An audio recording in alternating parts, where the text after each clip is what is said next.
Welcome to visual learning. इस video में हम समझेंगे थर्मल एक्सपेंशन।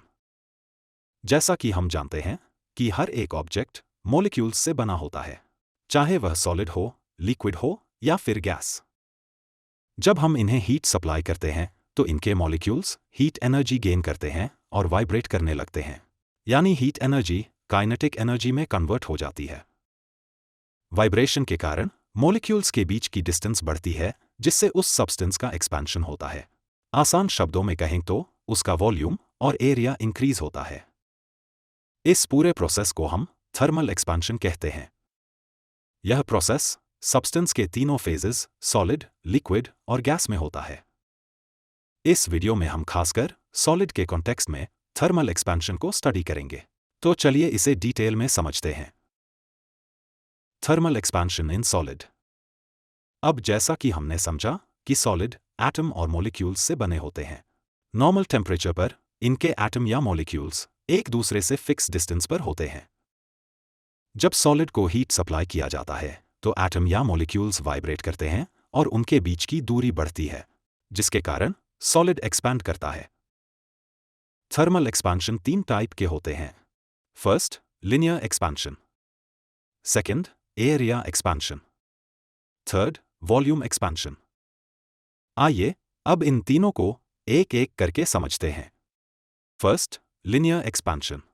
जब किसी सॉलिड को हीट सप्लाई किया जाए और उसकी लेंथ इंक्रीज हो तो इसे हम लिनियर एक्सपेंशन कहते हैं। मान लीजिए कि एक सॉलिड रॉड है जिसकी लेंथ नॉर्मल टेम्परेचर पर L है। जब उसका टेम्परेचर बढ़ाया जाता है तो उसकी लेंथ में जो चेंज आता है उसे हम डेल्टा L से डिनोट करते हैं, और टेम्परेचर में जो चेंज आता है उसे हम डेल्टा T से डिनोट करते हैं। एक्सपेरिमेंट में पाया गया कि लेंथ में जो चेंज आता है वह ओरिजिनल लेंथ और टेम्परेचर चेंज के डायरेक्टली प्रोपोर्शनल होता है।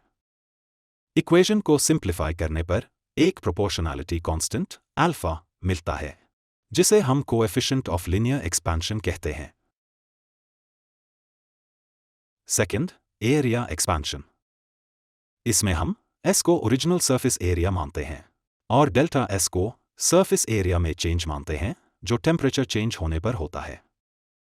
एक्सपेरिमेंटली यह पाया गया कि सरफेस एरिया में चेंज ओरिजिनल सरफेस एरिया और टेम्परेचर चेंज के डायरेक्टली प्रोपोर्शनल होता है। इक्वेशन को सिंप्लीफाई करने पर हमें प्रोपोर्शनैलिटी कांस्टेंट बीटा मिलता है, जिसे हम कोएफिशिएंट ऑफ एरिया एक्सपेंशन कहते हैं।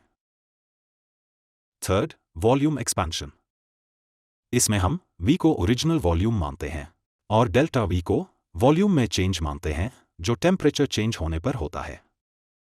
एक्सपेरिमेंटली यह पाया गया कि वॉल्यूम में चेंज ओरिजिनल वॉल्यूम और टेम्परेचर चेंज के डायरेक्टली प्रोपोर्शनल होता है। इक्वेशन को सिंप्लीफाई करने पर हमें प्रोपोर्शनैलिटी कांस्टेंट गामा मिलता है, जिसे हम कोएफिशिएंट ऑफ वॉल्यूम एक्सपेंशन कहते हैं। इस वीडियो में अभी के लिए बस इतना ही। अगर आपको हमारा ये वीडियो अच्छा लगा तो हमारे इस चैनल को सब्सक्राइब करें, इस वीडियो को लाइक